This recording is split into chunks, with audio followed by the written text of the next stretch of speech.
Tasbah Al-Fatihah. Bismillah.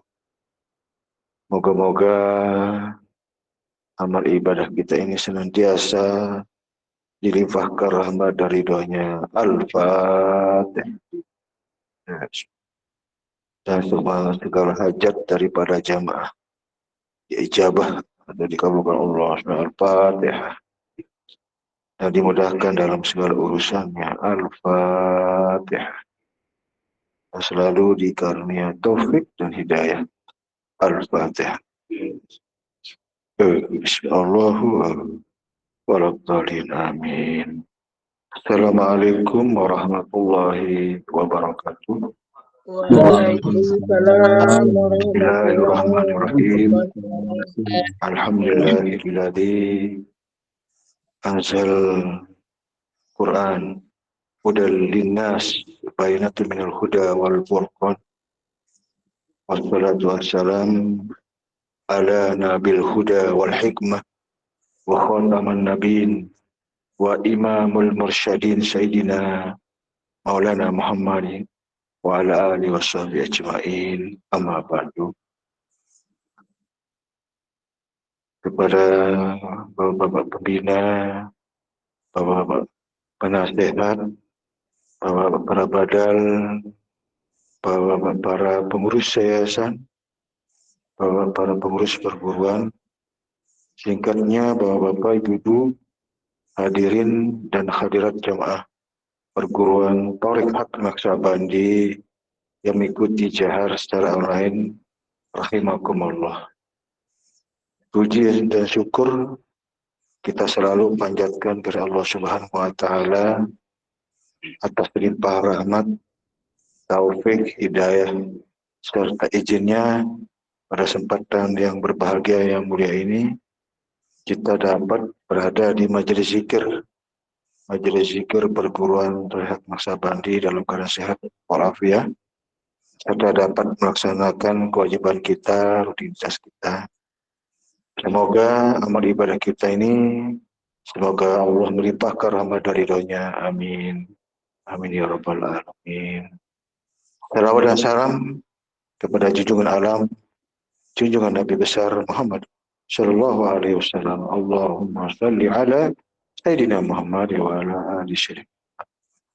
Atas bimbingannya, petunjuknya dan syafaatnya lah yang kita harapkan, semoga kita selalu dinaungi ya oleh syafaatnya di dunia maupun di akhirat. Amin. Amin ya rabbal alamin.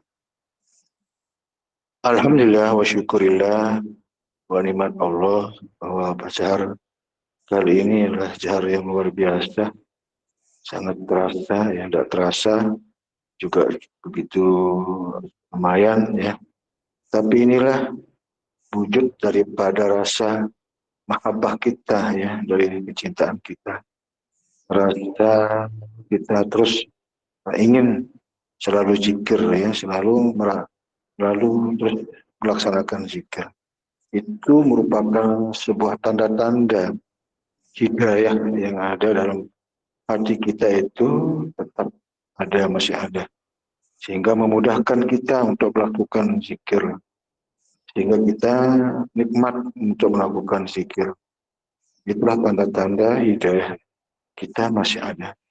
Tapi kalau kita berat, susah, bahkan kita selalu beralasan, bahkan kita bikin-bikin misalnya, kan itu sangat berbahaya sekali. Itu udah tanda reduplah hidayah. Bahkan matinya hidayah. Jauh daripada zikir. Zikir adalah nur, cahaya bagimu. Berarti kalau kita tidak zikir berarti kita mati, kita tidak memiliki nur atau cahaya. Cahaya zikir inilah merupakan menjadi kehidupan kita. Ya. Kehidupan kita di dunia, lebih-lebih dalam kehidupan nanti di akhirat. Semua itu kita perlu dari zikir sesungguhnya. Bukan yang lain. Maka setiap langkah, setiap kita duduk, berdiri, berjalan, bahkan setiap ucapan, setiap detak jantung, semua yang bergerak ini adalah zikir ya. Itu merupakan energi semuanya. energi yang sangat luar biasa yang akan bisa menghidupkan kehidupan ini. Tanpa ada energi di dalamnya kan tidak bisa ada kehidupan. Kita ini tidak memahami atau tidak memikirkan bahwa kehidupan itu dari situ sesungguhnya, dari energi yang yang yang positif itu. Tapi bisa jadi ya, itu ada energi yang negatif, tapi bawaannya jadi tidak baik.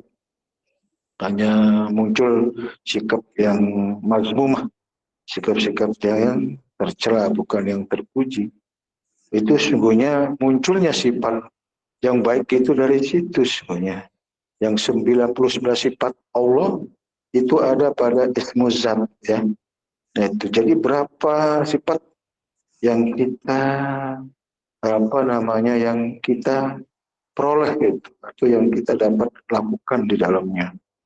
Nah, itu sesungguhnya ketika kita tunduk ya, pada petunjuk itu, sungguhnya adalah sudah diliputi dengan sifat yang 99 sifat. Bayangkan enggak?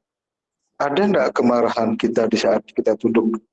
Ada enggak rasa kesusahan di situ? Ada enggak rasa kita kebencian dan sebagainya? Enggak ada. Mahabbahnya sangat tinggi sekali ketika dalam bermusyahadah kita.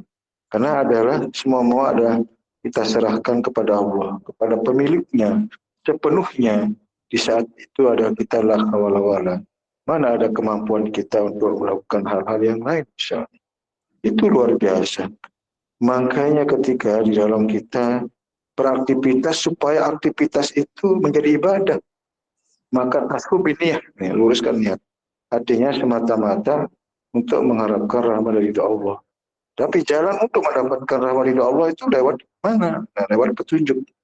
Lewat ilmu musyahadah itu jalannya. Bukan kita hanya sekedar kata-kata, keinginan dan sebagainya. Ikutilah jalannya.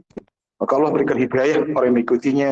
Dan orang yang melupakan maka akan terbelokkan ya. Orang-orang yang mengikutinya mereka akan dikeluarkan dari gelap gulita kepada cahaya yang terang. Itu sesungguhnya makanya mengikuti dari petunjuk yang sudah kita terima. Tinggal ikuti itu sebenarnya. Dari jalan itulah kita memperoleh nur hidayah Allah Subhanahu wa taala. Makanya kenapa orang dimudahkan dalam proses nazaknya? Kenapa mereka tenang? Kenapa mereka senyum? Ketemu. Iya, itu apa yang kita sudah diterima. Apa yunabbiukum bima kuntum ta'malun. Apa yang kita perbuat, apa yang kita amalkan, apa yang kita yakini, apa yang kita ilmukan itu kita diperlihatkan oleh Allah. Nah, kalau baik kita berbuat, baiklah yang kita temukan. Kalau tidak ya tidak. Maka dalam semua ibadah itu tergantung daripada niat, ya. Maka luruskan niatnya. Nah itulah makanya dalam ibadah tidak boleh berburu-buru dalam sholat, dalam zikir. Nah kemudian kalau itu kita lakukan, barulah yang dikatakan orang-orang yang lurus dalam beragama. Wa ma umiru illa ya'budullah mukhlishina lahuddin. Kan kita tidak diperintahkan melainkan di dalam beribadah itu atau ikhlas, lurus dalam beragama. Bagaimana bisa lurus kalau alat lurusnya nggak ada petunjuknya nggak ada, bimbingannya nggak ada, pedomannya nggak ada. Nah itu sesungguhnya. Dan itulah yang harus kita perjuangkan ya.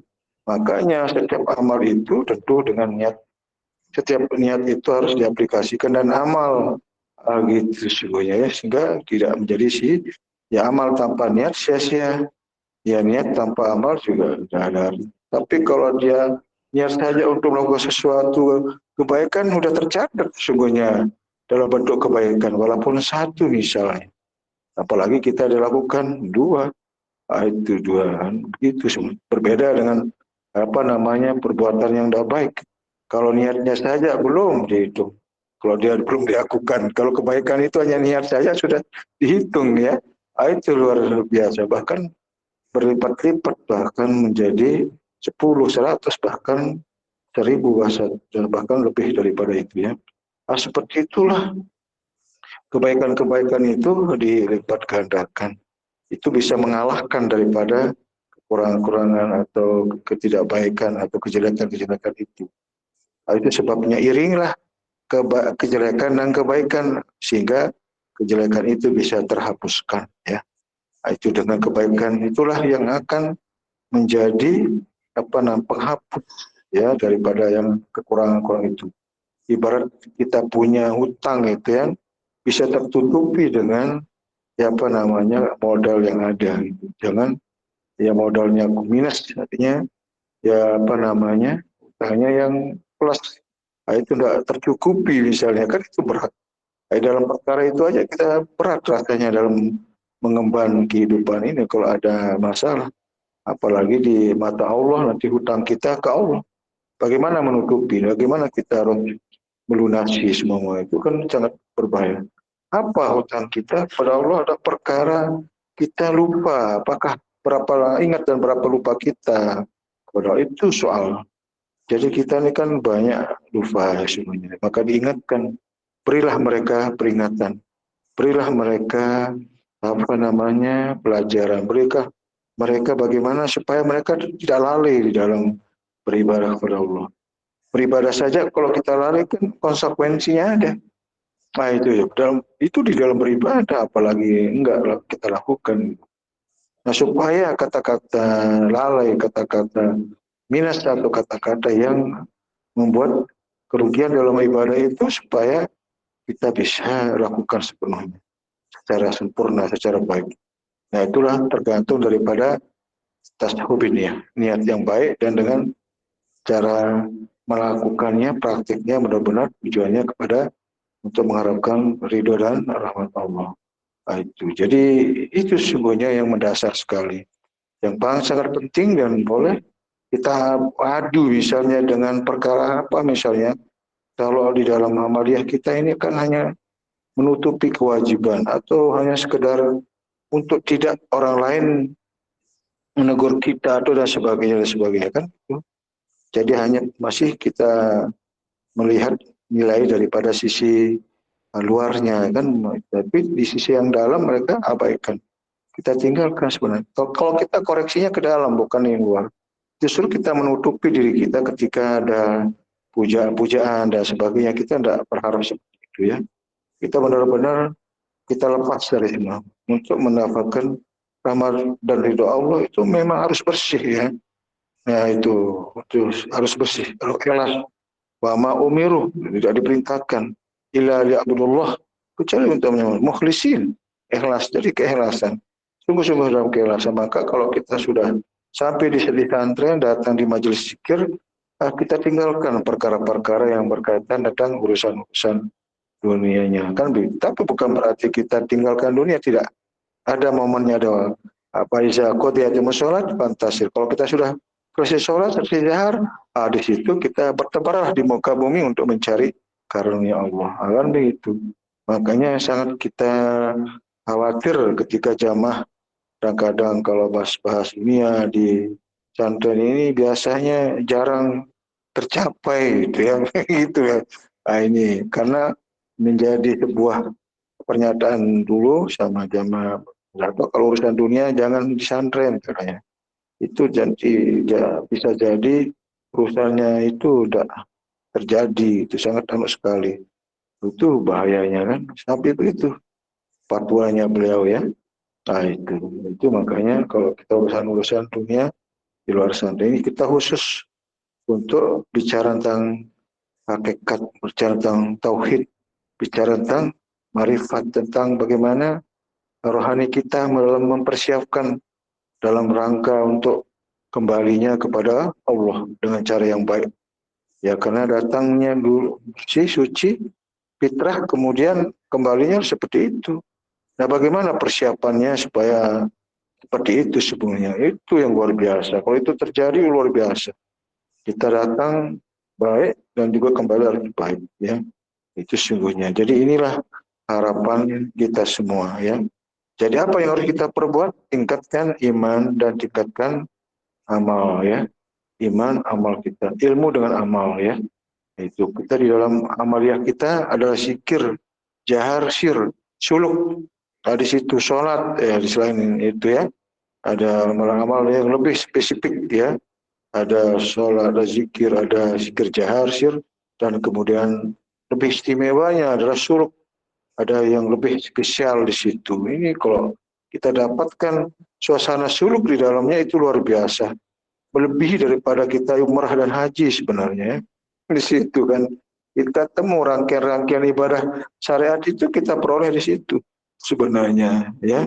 Nah, jadi penting juga ada supaya ada apa namanya, ada sebuah perjalanan kita dalam hidup ini. Nah, jangan hanya satu sisi aja. Nah, bagaimana kita dalam sholat, dalam puasa, haji, ya, ada pengalaman spiritualnya. Lebih-lebih suluk ya, lebih prioritas lagi. Karena itulah daripada apa yang Nabi pernah contohkan jauh sebelum melakukan ibadah syariat ini kan beliau terlalu banyak bertafakur ya, terlalu banyak menyendiri, lebih banyak berkhalwat, bertanus. Bayangkan enggak, itu Nabi itu, makanya kelasnya beliau itu super luar biasa. Karena spiritualnya yang diasah, rohaninya yang diasah, bukan kalamnya ya, bukan banyak anunya ya. Diasah itu adalah rohaninya sebenarnya. Kan menjadi sebuah rohani yang dikagumi oleh Allah ya. Rohani yang luar biasa. Sehingga menjadi apa namanya? Menjadi power, mega power. Makanya kenapa syafaat-syafaat nabi-nabi terdahulu itu ya ketika pada satu waktu nanti di akhirat ya semua nabi-nabi diperintahkan mensyafaatkan umatnya, tetapi tidak ada yang sanggup. Bayangkan enggak? Semua ada kekeliruannya karena ada kesalahannya katanya. Wah, ini membuat syafaat-syafaatnya mereka tidak dijabah. Sampailah kepada kanjeng Nabi, barulah syafaat Nabi Muhammad SAW aja yang diterima. Dan itulah yang dikenal dengan syafaat kubro. Nah, ini orang syariat ya. Syafaat kubro itu hanya kanjeng Nabi saja yang bisa memberi syafaat, yang lain itu tidak bisa. Nah, itu. Jadi kalau kita bahasa orang syariat seperti itu, menunggu hari kiamat dulu baru bisa dapat. Tapi kalau hari hakikat itu ada makomnya di situ ya. Ya, baru di situ itu baru paham nanti ya, kalau kita sudah menduduki makom-makom yang lebih spesial di situ, dia ada nama kita diperkenalkan. Makanya di dalam bersyafaat itu tidak panjang ya. Nah, itu hanya di Nabi aja di situ. Karena apa yang kita lakukan ya hari ini, itulah yang kita akan peroleh nantinya sebenarnya. Maka kalau kita awam di dunia ini, awamlah nanti di akhirat. Kalau kita buta ya buta. Kalau tidak paham bagaimana kita mau bicara, mau belajar ma'rifat nanti di akhirat, tidak mungkin lah. Ya makanya diperkenalkan dulu mana yang dimaksudkan dengan syafaat kubro, mana yang dimaksudkan dengan syafaat syukro dan sebagainya. Itu sungguhnya ya, ada pasalnya ya, ada kajiannya seperti itu. Jadi kita tidak harus menunggu akhirat dulu ya, seperti itu. Sama bahwa orang bisa bermarifat, bisa ru'yatullah nanti di akhirat. Nanti di akhirat kita akan melihat Allah secara terang benderang, secara nyata gitu. Nah, dengan apa kita bisa? Ya kan dengan rohani, dengan mata batin. Kan itu kan bukan mata zahir. Nah, itu sebabnya kita disuruh perintah untuk mengenal hakikat diri, mengenal diri yang mengenal Allah, yang bisa bermarifat kepada Allah. Itu sesungguhnya kuncinya di situ ya. Nah, itu maka kita diperkenalkan tatanan bagaimana kita bermarifat pada Allah melalui mengenal hakikat dirinya. Nanti akan ada ilmunya. Setiap apa yang kita lakukan ada ilmunya ya. Ya, kalau kita mau menyelesaikan suatu perkara tentang urusan dunia misalnya, itulah pentingnya kita belajar syariat. Kalau urusan dunia misalnya ada jual beli, ada hibah, ada sedekah, ada program perkara puasa, haji, kan ada tatanan syariatnya. Jadi kita lakukan. Harus kita pahami itu juga sebenarnya. Bukan berarti kita itulah tuntunan dari Allah, mulai disampaikan oleh Nabi dan tersampailah kepada para alim ulama yang sebagai pewaris Nabi menyampaikan. Makanya tidak salah sebenarnya apa yang mereka serukan, tapi di batas tatanan syariatnya, zahiriahnya. Tapi kalau sudah masuk ke wilayah rohani, bagaimana kita di dalam mengenal rohani kita, mengenal rahasia yang Allah rahasiakan di dalam diri kita, seperti apa? Sulit itu ya. Kalau makanya kan Maka kita diminta oleh Allah, tanyalah ke ahlinya jika kamu tidak tahu. Kan itu sesungguhnya nanti akan dijelaskan. Seperti apa rahasia Allah yang Allah rahasiakan di dalam diri kita. Kan itu. Karena disitulah sesungguhnya Allah sudah katakan di dalam diri manusia ada sesuatu yang aku rahasiakan. Dan itulah yang harus wajib kita tahu, kita kenal bagaimana kita bisa mencari-cari sendiri, atau kita mencari di kitab buku atau dalil-dalil itu berarti menjelaskan tentang perkara itu. Tapi yang bisa menunjukkan ada orang-orang yang sudah diperkenalkan oleh daripada mursyid sebelum-sebelumnya. Itu sebenarnya. Jadi bukan orang dia dapat sendiri-sendiri, kan ada pembimbing dari Kanjeng Nabi, kemudian sahabat, kemudian tabi terus di situ terus seperti apa yang beliau peroleh, yang didapatkan, seperti itulah yang beliau lakukan. Makanya tentang perkara rohani ini tidak semua orang melakukannya, karena tidak semua belajar tentang itu, dan tidak semua orang nanyakan tentang itu.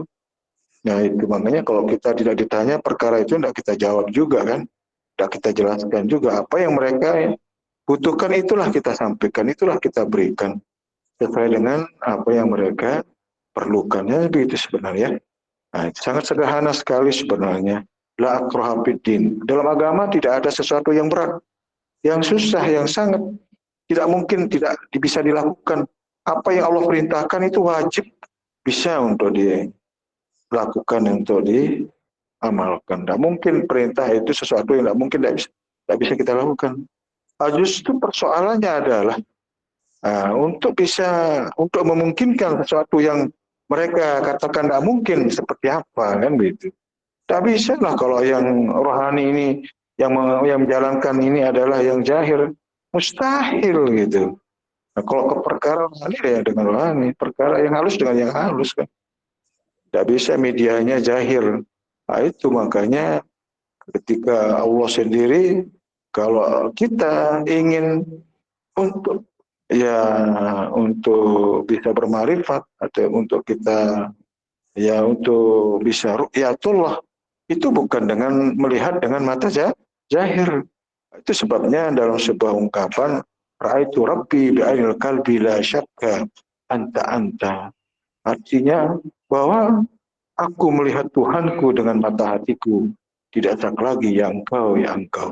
Itu kan indah pernyataan ini. Jadi itu dasarnya orang-orang belajar ini. Jadi dalam bermusyahadah kepada Allah dengan mata hati, dengan bukan mata kepala. Makanya dalam rukun syahadah itu iqrarun bil lisan wa amalun bil arkan, tasdiq biqul, musyahadah, memandang, melihat dengan mata hati. Itu sebenarnya sangat-sangat sederhana sekali. Tapi gimana cara untuk sampai seperti itu? Tentu kita harus dibimbing ya, harus dibimbing, diberi penjelasan, pemahaman tentang itu.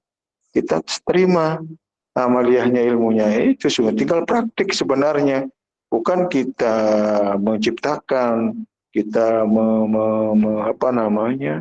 artinya ya menaruh-naruh sendiri ya, tahu sendiri ya. Bukan, itu memang sudah dari azali, dari awal mula apa yang Allah sudah ciptakan, Allah letakkan di situ. Tinggal kita arahkan di situ, kita tunjukkan, karena sesuatu yang sudah ada. Maka apa yang ada dalam diri kamu, kenapa tidak diperhatikan? Berarti udah ada sebenarnya, bukan perkara yang kita buat. Apalagi kalau syariat masih pendingan, banyak hal-hal yang mereka perbuat, perkataan, ucapan ini kan banyak yang mereka coba-coba membuat. Itu kan hati-hati, kan kita tidak harus mengikuti satu perkara yang mereka buat, kecuali itu ada dalilnya dari Allah dan Rasul. Tapi masih banyak orang-orang yang suka. Bayangkan enggak? Tapi kalau perkara itu berani dia bertahan, berani tetap di situ. Tapi kalau yang benar-benar, yang sebenarnya adalah dari Allah, yang dari Rasul, kenapa mereka tidak mau? Itu aneh kan? Itu yang asli kok dikasih tidak mau. Malah yang KW mereka rebut. Ya, apakah mereka mencari yang gampang-gampang? Tapi kan beresiko itu. Itulah berbahaya. Itulah yang dikatakan artinya mengada-ada di dalam sebuah agama, dalam ibadah. Itulah sebenarnya. Maka Rasulullah SAW telah mewantinya. Man ahdatsa min amrina falaysa minni bahwa radun. Orang yang mengatakan sesuatu, satu perkara yang bukan dari aku, kata Nabi, adalah sesuatu yang tertolak dan diterima nanti ya. Nah, itu ikutin. Maka kita memberi penjelasan lengkap di situ tentang masalah niat basita, niat tauziyah, niat hurufiyah dan kamaliyah. Bayangkan enggak sebegitu perincinya tentang niat itu sehingga kita bisa memilih mana yang harus kita pakai di dalam ibadah. Kalau itu kita nggak ngerti, nggak paham bagaimana ibadahnya, kan ibadah tergantung dari ini ya. Sementara yang dia pakai niat yang mana yang mereka jadikan sebagai pondasi sebelum kita mulai ibadah. Ibadah pembangunan aja pondasinya kurang bagus, itu sebentar lagi bisa ambruk kan, nggak kuat kan. Nah itu, begitu itu sangat menentukan sekali arah dan tujuan daripada ibadah itu sendiri. Itulah tergantung daripada niat. Mulailah niat itu dengan alifullah. Nah, alifullah yang Allah maksudkan mana? Alifullah yang Nabi maksudkan mana? Apakah alifullah yang kita tulis di kertas atau yang kita lafazkan?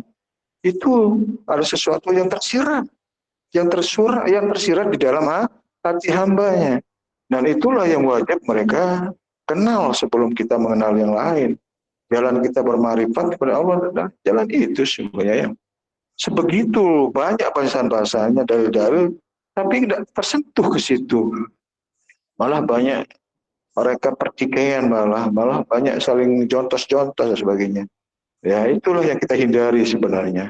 Kita ini bukan mau bertujuan untuk itu, mau cari kalah dan menang, adalah memberi sebuah sebuah kebenaran, sebuah hak, sebuah yang ori, yang murni, yang memang betul-betul dari Allah dan dari Nabi sesungguhnya. Makanya kita katakan al-haq min rabbika. Yang hak itu sesungguhnya ada dari Allah, dari Tuhanmu. Dan jangan kamu ragu tentang itu. Nah, supaya kita tidak ragu, maka perlulah penjelasan bahwa itu benar-benar itu dari Allah, milik Allah. Coba perhatikan ya Allah, angkul buin, milik engkau. Bayangkan tidak pernah bilang miliknya Pak Guru, Pak Muhammad, enggak. Saya juga tidak pernah ngakuin bahwa ini adalah dari Allah. Dan itu tidak boleh dibantah. Tidak boleh mereka ragu. Dan tidak boleh mereka tinggalkan. Sama artinya meninggalkan Allah dan Rasulnya.